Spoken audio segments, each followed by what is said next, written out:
Bonjour. Troisième mandat, le reniement en téléchargement d'Informer Wolf Quotidien à sa une. Le journal annote par fin de rupture avec Macron. En 2019, Macky a été réélu pour un second mandat de 5 ans, selon le département d'État américain. À la page 3, avec mon confrère Charles Guéquidienne, retenez concernant ce reniement en téléchargement qu'au Sénégal, la vérité en politique dépend des circonstances et du moment. Dans un entretien accordé au journal France et l'Express, Macky Sall déclare que ce qu'il avait dit à propos de son deuxième et dernier mandat n'était qu'une conviction du moment entre guillemets, parce que nous sommes en politique. À moins d'un retournement extraordinaire, le président de la République, Macky Sall, va briguer un troisième, même si dans son autobiographie publiée avant la présidentielle de 2019, je cite, le Sénégal au cœur, fin de citation, il affirmait qu'il briguait son deuxième et dernier mandat. Mon confrère Charles Guéquidienne de poursuivre, on s'achemine tout droit vers un reniement spectaculaire, même si lui-même s'en défend dans un entretien accordé au journal français, l'Express. Macky Sall affirme que ce qu'il avait dit en 2019 n'était rien d'autre qu'une vérité du moment, entre guillemets. Le journal de la Cité, je ne me dédie pas. J'ai donné une opinion qui correspondait à ma conviction du moment. Celle-ci peut évoluer et les circonstances peuvent m'amener à changer de position. Nous sommes en politique, a-t-il déclaré. Ces propos du chef de l'État rappellent ceux de son ministère de la Justice. En effet, Ismaël Madior Fall déclarait sur tous les toits du monde que Macky Sall était à son deuxième et dernier mandat. Mais depuis quelque temps, il a changé de discours. Selon lui, sa parole peut changer au gré des circonstances. Invité à l'émission Objection de la radio privée Sud FM, il avait déclaré sans sourciller, je le cite, la parole est importante et il faut s'employer autant que faire se peut à la respecter. Mais si les circonstances pour changer sa parole se présentent,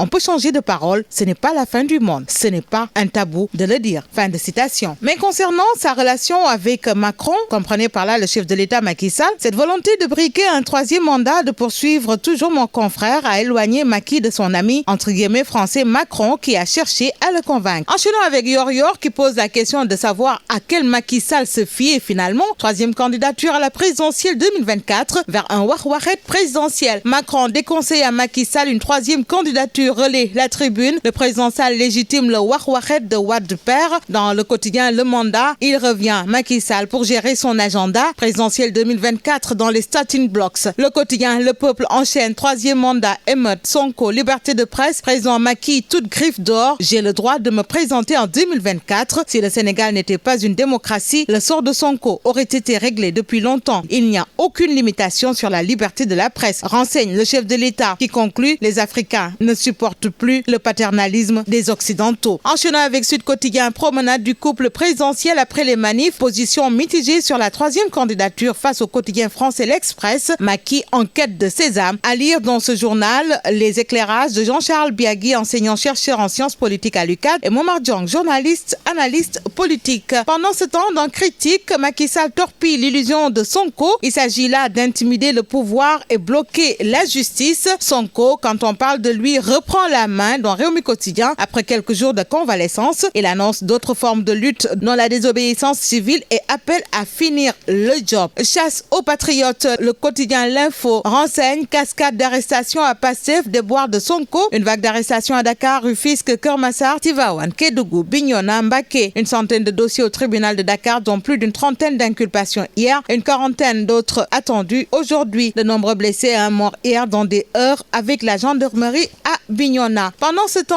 dans 24 heures, il est question de l'affaire des 98 milliards du PSD avec Bougane qui va saisir l'OFNAC et la Cour des comptes. Le leader de Gumsa Bob vise l'utilisation et la manipulation de la manne. Il y a 13 milliards de commissions sur les 98 milliards empruntés au nom de l'État du Sénégal sans approbation du ministre des Finances. Bougane compte saisir la Cour des comptes, renchérit l'évidence portant à faire des 98 milliards. Les comptes bancaires qu'ils ont ouverts, Mansour Faye et ses collaborateurs n'ont pas d'autorisation du ministre des Finances. Tourne toujours Bougane qui interpelle cette fois-ci Macky, le ministre de l'Intérieur et les FDS dans Ouag Remplace. En ces termes, le journal de la Cité, le peuple sénégalais veut savoir pourquoi l'on tire à balles réelles sur de simples manifestants. Bougane crache ses vérités dans Direct News au moment où dans Libération, il est question de Mamadou Korkaba abattu. Les manifestations virent au drame à Bignona. Selon sa tante Birguissou Diallo, il a reçu une balle en pleine tête. Blessé par balle, Sadio Dramé est toujours en vie, contrairement contrairement aux rumeurs qui ont annoncé sa mort. Autre information dans Libération, il s'agit de la direction générale de la Banque islamique du Sénégal. Le DG viré sur fond de malaise. Mohamedou Madana Kane débarqué alors que le conseil d'administration avait décidé dans un premier temps de renouveler son mandat. Boubacar Correa, nommé directeur général par intérim pour une durée de 6 mois, renouvelable une fois. Passons à Dakar Times. Attaque contre les foyers religieux au Sénégal. La révolte des tariqa. Ahmed Damlo et Ousmane Sonko au banc des accusés. Nous passons au quotidien Le Soleil. Accès universel à l'électricité. Le grand bond du Sénégal. Tandis que nous bouclons avec les quotidiens du sport. Stade tout d'abord. Ligue 1 différent au SNEPS Excellence. Benichou n'exclut pas de saisir le TAS. Attaque. Boulaye, Habib, Iliman, Crépin, Mané. Du lourd attend les Mamba vendredi. Et nous bouclons avec Sunulamb à son tour. La saison 2023-2024 déjà lancée. Djambar décroche l'acte 2 contre Site.